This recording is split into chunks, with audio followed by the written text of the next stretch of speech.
What's going on, guys? Josh from SoccerReviewsForYou.com bringing you my review plus on-feet video of the Adidas Nemeziz 17 Plus 360 Agility in the new Magnetic Storm Pack colorway. Very good looking shoe, very interesting design. We're gonna go over all the details in today's video. So if you wanna learn more about them, please stick around. If you're interested in a pair of these for yourself, I'll leave a little pop-up on screen, or you can click the first link down below in the description. That'll take you to the review page on my website, where you'll find buy it now links with exclusive SR4U coupon codes, where you'll be able to pick these up below their normal $320 retail price. Included with the boots in the box is this black mesh string bag with the Adidas and Nemeziz branding in white. The colorway looks awesome, pretty much the exact opposite of the high contrast black and white that we got with the launch color. This is pretty much a blackout, or at least as close to a blackout as we're probably going to get for this generation of Nemeziz boot. So pretty much all black with some gray as an accent. You can see it still does incorporate the stripe design, but it's matte black on gloss black, which is pretty cool. And then you have a little bit of color in the form of the Adidas stripes that have this interesting kind of color changing, almost holographic look to it. And you also have this blue and purple color changing in the Nemeziz branding right there, as well as the 360 Agility bandage branding right here on the medial side. The Agility bandages themselves are basically all solid black. You do still see the stripes because of the difference in texturing. And then the sole plate is pretty much matte black with gloss black stud tips. And it does come with a warning sticker letting you know that the finish on the sole plate will wear off over time. But based on my experience with a lot of these wearable finished sole plates from Adidas, they don't actually wear off that quickly. The only touch of color you're gonna find on the shoe is in the form of the insole, which is of course removable, and it's a teal color with the purple Nemeziz branding. Overall, I think this is a very good looking colorway. Definitely my favorite that we've seen from the Nemeziz so far, but let me know what you guys think down below in the comments.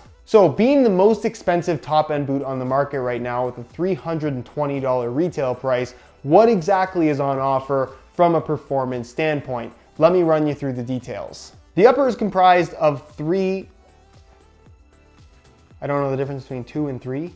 The upper is comprised of 3 main materials. You have Agility Knit 2.0 at the toe as well as at the heel. You have torsion tapes through the middle, which are there to add structure. Then you have your 360 Agility bandages running through the middle of the foot, which is creating your laceless enclosure. So the Agility Knit 2.0, which is mainly noticeable at the toe because at the heel it's backed by a plastic heel counter, so that's really not something you're gonna feel on your feet. But at the toe, it is making up for a large part of the touch and feel on the ball that this shoe provides. It's a thin mesh-based synthetic material. It has a lot of texturing to it, polyurethane top layer, and basically it's thin, it's soft, it's flexible. There's pretty much no break-in time required, and the touch that it provides is along the lines of a barefoot feel, I would say. The torsion tapes, now obviously they run in the form of a V shape, basically connecting in the middle of the shoe, as you guys can see, almost creating an X if you were to lay everything out flat, which is interesting because this technically is not the X line, it's the Nemeziz line, the X line being another line from the Adidas brand.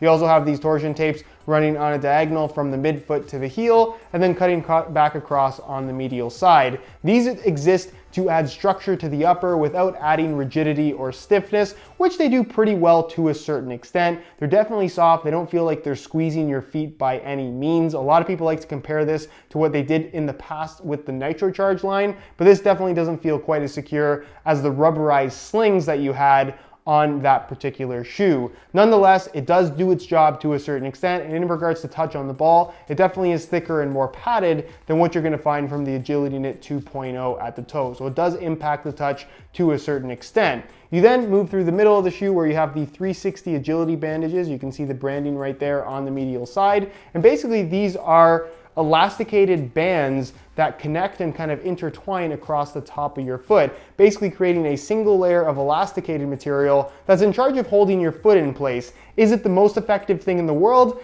No, not necessarily. What's interesting about this shoe is that during initial try-on, they actually fit quite nicely, they feel quite good, but what I found is over time with wearing this particular laceless shoe is that the elasticated bands do stretch ever so slightly, so you lose a lot of that tension and tightness that you got when the shoes were brand new. So if you're somebody that likes a super secure, very tight fit from your shoes, long term, these aren't necessarily going to provide that for you. In regards to other downsides of the performance with this laceless system, I don't think it's the most responsive thing in the world because this elasticated material stretches so easily. When you do make those quick cuts, change of direction, even when planting for a strike, you'll find that this does stretch on you, which means that you do temporarily lose lockdown with your foot inside of the shoe. You get into kind of a free float state. And again, it's not the most responsive feel you can get from a high-end pair of soccer shoes. So again, the laceless thing is cool. A lot of people really, really like it. But from an objective performance standpoint, I don't think it's the best thing in the world. Despite looking a little bit extreme with this hard edge right here, the shoe for the most part is pretty much a standard low cut in terms of how it fits and feels. The only issue that I had during the break-in process is a little bit of chafing and rubbing on this back bit, just because it does extend a little bit higher than normal, but that's something that you'll get used to fairly quickly. If you get a small blister, it's just part of the break-in process, I would say. The sole plate is a torsion frame as opposed to being a sprint frame like you'll find from pretty much all the other top-end models from Adidas.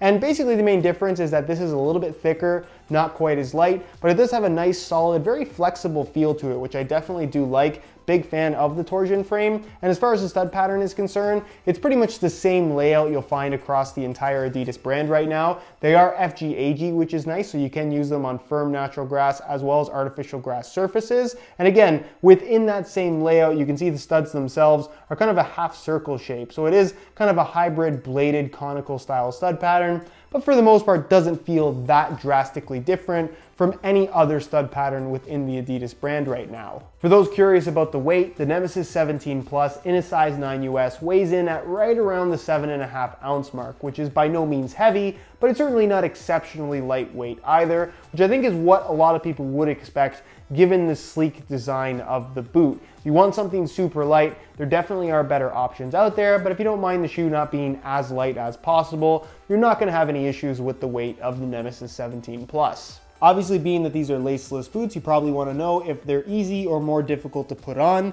So I'm going to show you in real time. It really isn't that difficult with the Nemeziz 17 Plus. You take your thumb here and here, you pull this elasticated part up, you get your foot in the opening, and then basically you use your fingers as a shoehorn and you slide your foot right in. This kind of crinkles up a little bit, so you have to kind of reach in and adjust that, pull all of that out. But once you've done that, that's pretty much it. You're good to go. But from here, there is no adjustability. That's the only way they fit. On feet, the Nemeziz 17 Plus actually fits me quite well, but because of the laceless system, everyone's gonna have a little bit of a different experience based on the specific shape of your foot, how well that matches up with the shoes, the sizing that you get, because this is one of those shoes that because of the lack of adjustability, if you buy them too big, the lockdown in the fit is going to be off no matter what. You can't make them tighter. So bear in mind that this is not a pair of shoes that you wanna buy with a lot of extra groin room. You pretty much want them to be perfect with no extra space whatsoever. As far as how they feel out of the box, they actually are quite comfortable. Again, it's deceptive because the way they fit on feet in a try-on versus actually playing in the shoes is two different experiences. For me, I really do notice the stretchiness from the laceless system and that it doesn't fully secure your foot in place upon more intense movements, which I'm not crazy about. Some people can live with that. I am not one of those people, but general comfort out of the box is pretty good. I did mention a little bit of discomfort with the higher cut at the back, just because that comes up higher than normal, but that's a minor issue, and I think most people won't necessarily suffer from those same problems. It's gonna be very much a case-specific issue. Width-wise, it's a snug-fitting shoe overall. Probably not ideal for wider foot types, but I still think that they will fit most people. It will have a more tight fit through the toe box forefoot area than it will across the rest of the foot. And as far as sizing is concerned, I'm wearing my usual size 9 US here, and the fit and the length is absolutely perfect. So if you are looking to order a pair of these for yourself, I would strongly recommend going true to size in order to achieve the best possible fit. In summary, I think this is a great looking colorway, and the Nemeziz 17 Plus, for being a laceless shoe,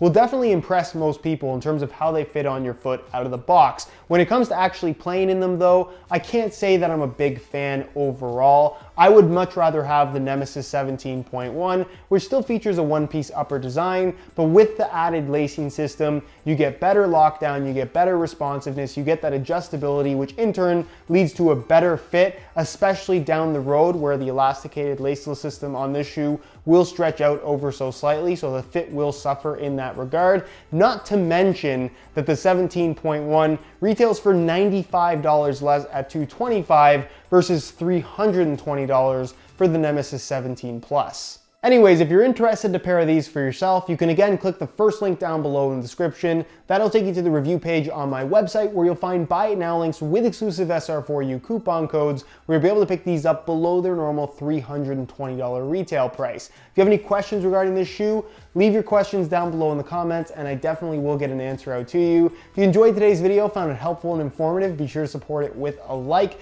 Subscribe if you haven't already for daily videos on all the latest and greatest soccer gear. You can find all my social media information linked down below in the description as well. And other than that, guys, hope you enjoyed today's video, and as always, thanks for watching.